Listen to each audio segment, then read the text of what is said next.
Salut, c'est Gab, j'espère que vous allez bien. Aujourd'hui, on se retrouve pour faire un nouvel aquarium. Alors, il faut savoir que, vous savez, ces derniers temps, on a fait plusieurs aquariums ensemble. Le bac Sri Lanka, le bac pour pseudo-mugile, il y en a d'autres qui arrivent. Et en fait, tous ces bacs-là, ils s'inscrivent dans un petit concept que je voulais lancer, qui va durer encore jusqu'à ce que la fiche room soit rénovée. Donc comme je vous l'ai dit il y a quelques semaines, on va complètement refaire la fiche room que vous connaissez. Et donc en fait ici je suis en train de préparer un petit mur biotope. Donc je vais l'appeler le mur biotope en dénomination. Et donc en fait c'est pour ça que vous voyez autant de bacs qui se font à la chaîne et autant de bacs biotope. Ce que j'appelle le mur biotope, c'est qu'on possède 4 aquariums. J'ai fait ça pour 2 et 2. Je vous fais donc pas attendre plus longtemps. Vous le savez, dans ce projet de biotope et donc les deux autres cuves, c'est aussi des cuves de 112 litres, cuves de 80 de long par 35 de large et 40 de haut, que je vous dise pas de bêtises, et ça fait 112 litres. Petite anecdote, en fait ces cuves là viennent de Truffaut. Donc elles viennent de Truffaut, c'est des cuves OptiWhite et elles sont, alors moi je les ai payées 90 € la pièce, livraison comprise. C'est pas cher du tout, sauf que là il y a une grosse promo qui vient d'arriver et une cuve comme ça vaut 60 € en ce moment. C'est une promo, je vous mets le lien en description parce que franchement j'ai envie de vous ralasser. Vous trouverez pas moins cher, ok? En cuve OptiWhite, même en le faisant vous-même, je pense que vous serez au-dessus des 60 €. Franchement, si vous voulez faire une cuve maintenant, enfin 60 € livraison comprise, hein. Donc je vous mets bien le lien en description. J'espère que la promo, quand la vidéo sort, est encore en cours.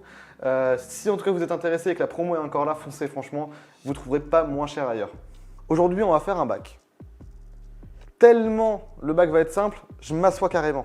Parce que là, franchement, ça va être un bac biotope comme vous en avez rarement vu au niveau simplicité.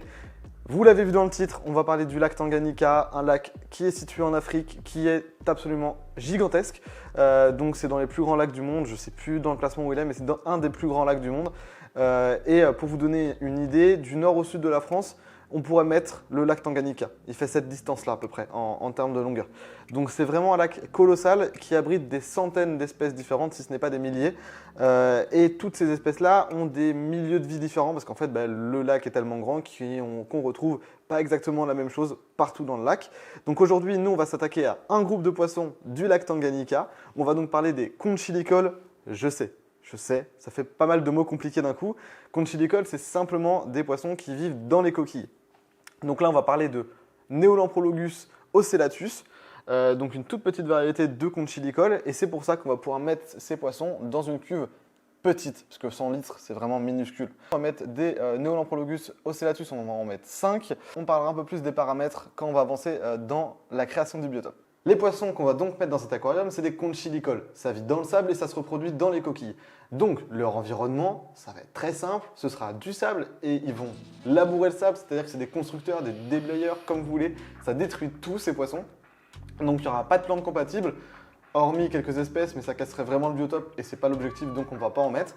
Mais donc il y aura simplement du sable, quelques pierres, des pierres qui me plaisent pas mal. Ce ne sera pas des pierres qui seront les plus représentatives du biotope, on va en parler un peu après. Et après, des coquilles et du sable coquillé. Donc on va voir tous les détails ensemble pendant la construction du scape. Et ensuite, pour la partie technique, vous verrez, il n'y a aussi rien de très méchant. Franchement, le lac Tanganyika est un aquarium comme le lac Malawi par exemple, avec des constructions très simples et faciles à reproduire. Donc c'est pour moi même le type d'aquarium le plus simple à réaliser. C'est des poissons qui sont en plus très solides, donc vous n'aurez pas vraiment de risque de perte, à la différence des discus où ça peut être très fragile par exemple. Là voilà, c'est vraiment des poissons qui sont faciles à maintenir, qui ont un aquarium, pour faire un biotope c'est plutôt simple. Voilà, il faut juste se donner un peu les moyens. Et aussi au niveau financier, parce qu'on parlait du coût de la cuve, clairement là aujourd'hui dans tout le scape, dans tout ce qu'on a besoin, on a 10 € de sable, on a 7 ou 8 € de roche à peu près de la boutique, tout le reste vient de la boutique aussi, et on va en avoir pour en tout 40 € quoi. C'est-à-dire que pour 40 € vous verrez le scape qu'on peut obtenir. Donc c'est-à-dire que cuve, scape, avec un beau scape et un bon biotope respecté, on en a pour 40 € tout compris, sans le matériel évidemment externe. Mais c'est franchement pas très cher. Il y a encore très peu de temps, j'avais que dalle pour faire mes bacs et clairement c'est sûr que pour moi 100 € c'était déjà une petite somme à mettre, mais par rapport par exemple au bac Sri Lanka qu'on a mis où il y a déjà 80 € de racines, Là, on n'est vraiment pas sur le même montant. Donc pour tous les gens qui ont un petit budget, des étudiants ou autres, franchement, les bacs, pensez aux lacs africains parce que c'est des bacs qui coûtent pas très cher globalement en termes d'aménagement et tout. Donc voilà, vous pouvez vous tourner vers ces biotopes là. Avant que je commence à verser le sable, je voudrais juste rappeler que en fait, je vous fais toutes ces vidéos biotopes parce que de 1, je kiffe faire des bacs et de 2, parce que j'ai envie de vous montrer la diversité de biotopes qu'on a. On a souvent tendance à catégoriser eau noire égale biotope et moi j'ai tout simplement envie de montrer ce qu'on peut faire et que vous verrez. Enfin, voilà, le biotope n'est pas simplement un bac avec une eau noire. Il y a plein de styles d'aquarium différents. Il y a des possibilités d'avoir des bacs biotopes avec beaucoup de plantes et une diversité énorme. Et c'est l'objectif de ces vidéos-là, de vous inspirer, de vous donner envie, de vous plonger et de vous intéresser à des aquariums ou à des biotopes que vous ne connaissez pas. Si vous avez envie de soutenir le projet et puis de faire un petit peu plus vivre la chaîne, n'hésitez pas à vous abonner si ce n'est pas encore fait. Je fais mon youtubeur, oui. Et en plus de ça, on n'a toujours pas commencé le bac. Donc on s'y attaque. Alors pour le sable, ce sera le moins représentatif du biotope, clairement, parce que c'est du sable de filtration pour piscine. Il a une granulométrie de 0,6 à 1,5 en millimètres, évidemment, donc 0,6 mm à 1,5 mm. C'est une granulométrie qui est assez élevée pour ce genre de biotope. L'idéal aurait été du 0,6 1 mm. Voire même un peu moins, ça peut être du 0,3, 0,8. Donc c'est très fin, ça aurait été parfait. Moi, j'en ai pas trouvé en sable de filtration pour piscine aujourd'hui, quand j'ai fait mes petites emplettes pour faire ce bac. Et aussi, faites attention au sable qui soit pas trop abrasif, parce que les poissons qu'on aura, ils vont aller retourner le sol. Et donc du coup, vu qu'ils vont retourner le sol, ils risquent de s'abîmer, de s'irriter. Et vu qu'on veut pas ça, du coup, on fait attention au sable qu'on prend. Voilà pourquoi j'avais mon couteau dans les mains tout à l'heure. J'ai pas trouvé mon ciseau, j'avais qu'un couteau à pain, je fais avec un couteau à pain. Alors petit conseil, pour ce genre de biotope, franchement ce qui est sympa, c'est du sable très clair. Donc je sais pas si on le voit bien là, mais il est très blanc. Bon, je vous fais des gros plans, de toute façon vous le verrez mieux. Donc c'est du sable qui est très blanc, pas vraiment abrasif, une granulométrie qui est assez large aussi, donc ça peut avoir un intérêt. Alors là je vais vraiment dans le détail, mais le mieux c'est de trouver des sables assez clairs. Sans aller dans le blanc extrême, tournez-vous vers du beige clair. On va donc en mettre une bonne quantité parce que franchement ils vont retourner le sol et il n'y aura pas tant de hauteur exploitée. Donc en vrai, de toute façon, clairement je vous le dis, ça sert à rien de mettre du niveau, ça sert à rien de vous dire on va faire une petite montagne dans le fond, tout va être retourné. Donc ça ne sert à rien.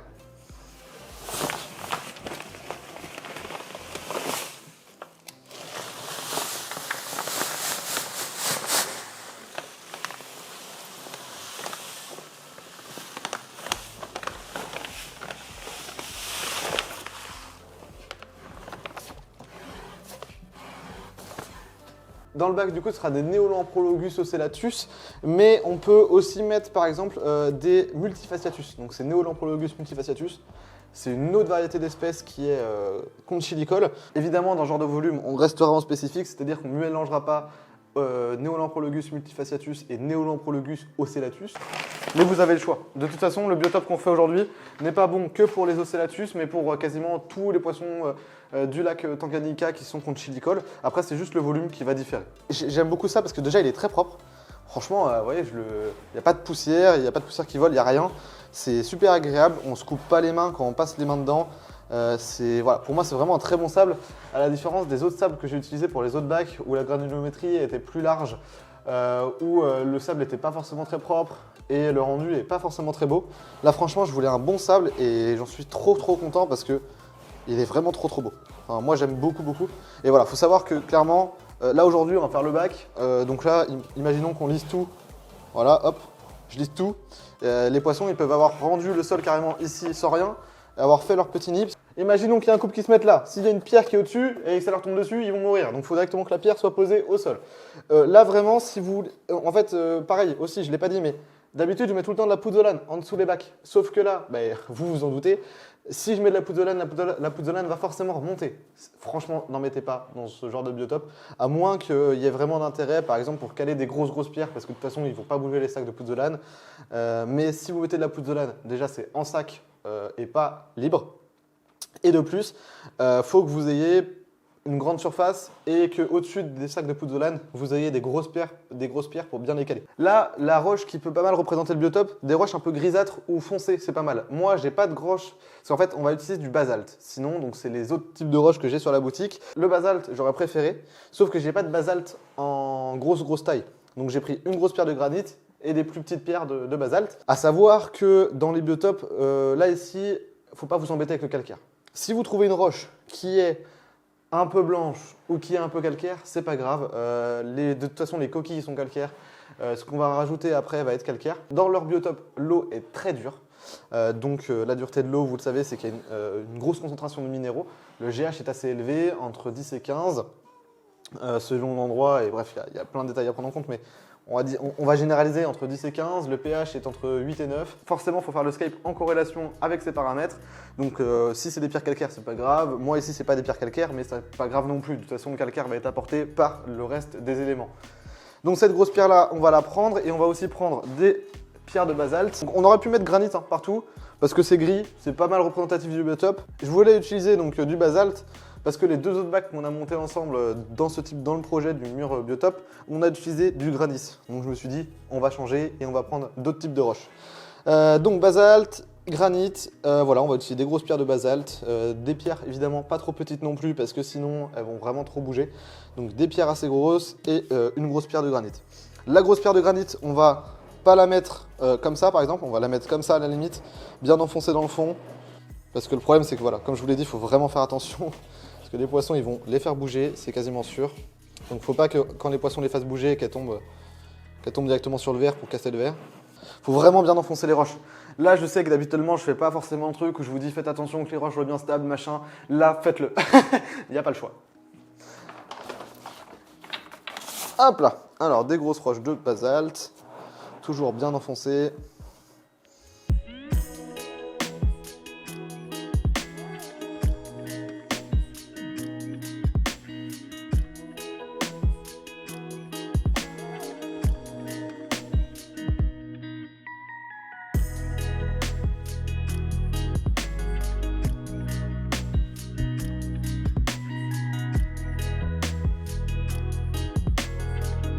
En fait, j'ai pas vraiment envie de m'embêter pour aller loin avec le scale. De toute façon, les pierres vont pas rester au même endroit.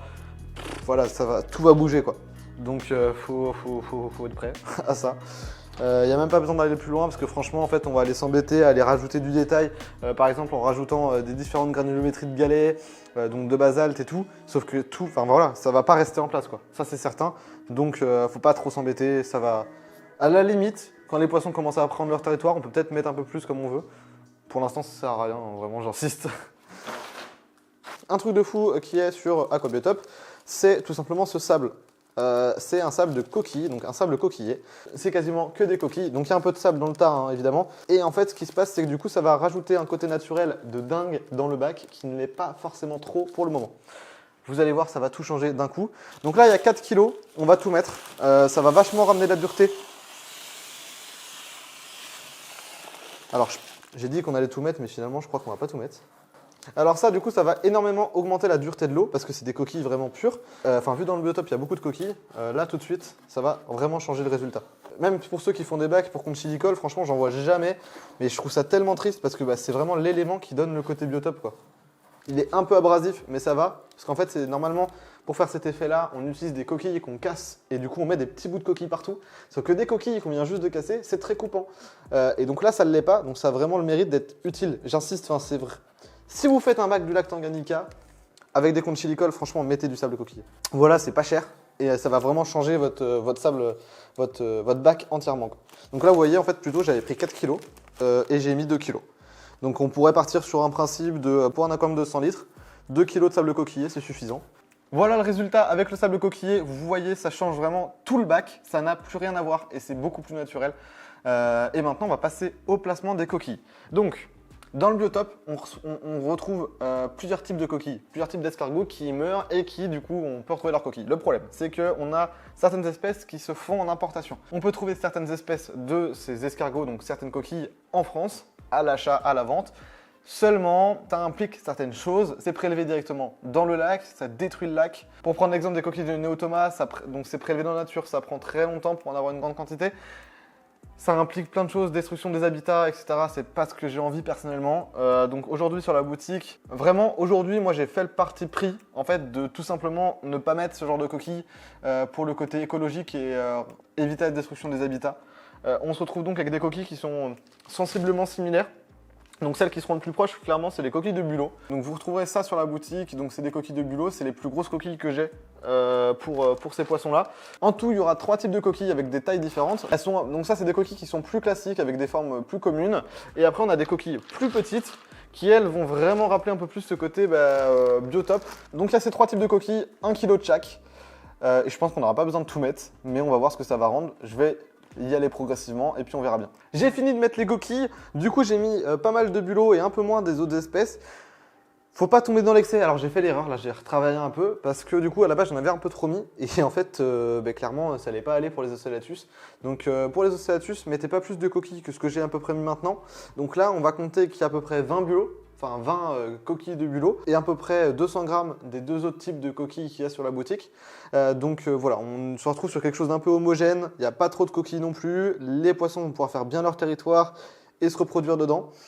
Moi personnellement, je ne vais pas sur les plantes, voilà, je trouve ça pas top, je préfère pas en mettre, surtout dans le biotope. Où on est. Maintenant, il va manquer quelques petites choses parce qu'en fait, sur le sol, dans le biotope, on a beaucoup de pollution, donc on a limite une espèce de humus qui se crée. Donc, je vais aller prendre des feuilles, mais ça, on le fera une fois que le bac sera en eau parce que j'ai envie de les mettre quand le bac sera en eau parce que sinon, ça va flotter de toute façon. Donc, on mettra un petit peu de feuilles cassées, concassées pour faire une sorte de litière au-dessus. Donc, sans mettre trop parce qu'il ne faut pas tomber dans l'excès, mais juste quelques feuilles pour que ça fasse de la pollution et que ça moisisse un petit peu sur le sol. Et puis après que les algues commencent à venir un petit peu pour avoir encore un rendu plus naturel. Au niveau de la filtration, le filtre OAS Biomaster Thermo qu'on m'a envoyé, enfin que OAS m'a envoyé, d'ailleurs je les en remercie encore énormément parce que c'est vraiment un excellent filtre, je le remettrai sur ce bac là. Et donc sur le bac Sri Lanka que j'ai monté il y a quelques semaines, que je vous avais montré, je mettrai un autre petit filtre EM externe. Mais du coup en attendant que j'ai mon filtre EM externe, je vais utiliser cette petite pompe chinoise là, qui est vraiment pas top, avec simplement un filtre avec une mousse classique dedans. C'est vraiment pas top, mais par contre ça brasse 500 litres/heure et c'est à peu près ce qu'on recherche dans ce genre de biotope. Donc de toute façon pour l'instant il n'y aura pas les poissons, mais 500 litres/heure c'est complètement adapté. Faut compter pour du cyclidé du lac Tanganyika entre x5, x6, x7, x8 même le volume du bac en brassage. Donc faut pas aller trop non plus. Donc là on est pas mal, on est dans une zone médiane. Et au niveau de la température, on va chauffer aux alentours des 24 degrés. Alors ce que je vous propose maintenant, c'est que je pose le bac en place, qu'on le remplisse et je vous le remonte juste après. On se retrouve quelques jours plus tard devant l'aquarium, il est mis en route, il n'y a pas encore les poissons évidemment. Pour le filtre, du coup comme je vous ai dit c'est temporaire, il va y avoir un filtre externe qui va être installé, vous inquiétez pas, ce sera beaucoup mieux. Donc pour le moment on a les coquilles, on a quelques coquilles, il ne faudrait pas en mettre plus quand même pour les ocellatus, là ça suffira. Et franchement, je suis très content du résultat parce qu'on est certes sur un bac qui est plutôt simple de conception. C'est souvent comme ça sur les lacs, sur les bacs lacs Tanganyika, donc les biotopes lacs Tanganyika, et pour Conchilicole. Mais par contre, je trouve que la petite touche qui est vraiment super importante dans ce bac et qui rend vraiment le côté plus naturel, en tout cas à l'œil quand on regarde, peut-être que ça rend pas tant que ça en vidéo, mais en tout cas en vrai, s'il n'y avait pas eu le sable coquillé, du coup ça aurait été vraiment vachement plus dommage. Le sable coquillé apporte vraiment quelque chose en plus, ce qui rend un côté très naturel à l'aquarium et le rend beaucoup plus vivant. Maintenant, on va attendre un petit peu que des algues colonisent les pierres, le sable, pour avoir un petit peu de pollution et que ça donne encore plus ce côté naturel. Aujourd'hui, j'en suis très content et vous voyez, par rapport aux autres bacs biotopes qu'on a pu concevoir ensemble, ce bac biotope là est vraiment très simple, peu cher et surtout très caractéristique du biotope de ces poissons parce qu'en fait on est sur des coquilles, il n'y a pas 36 biotopes qui existent avec des coquilles, hein. Donc c'est vraiment sympa, en tout cas j'aime beaucoup le fait que ce soit assez unique, je suis très content du résultat. En tout cas, j'espère que le bac, vous l'appréciez aussi. Nous, on se retrouvera d'ici quelques semaines pour mettre les poissons. J'espère que la vidéo vous aura plu. Salut, c'était Gab, à bientôt.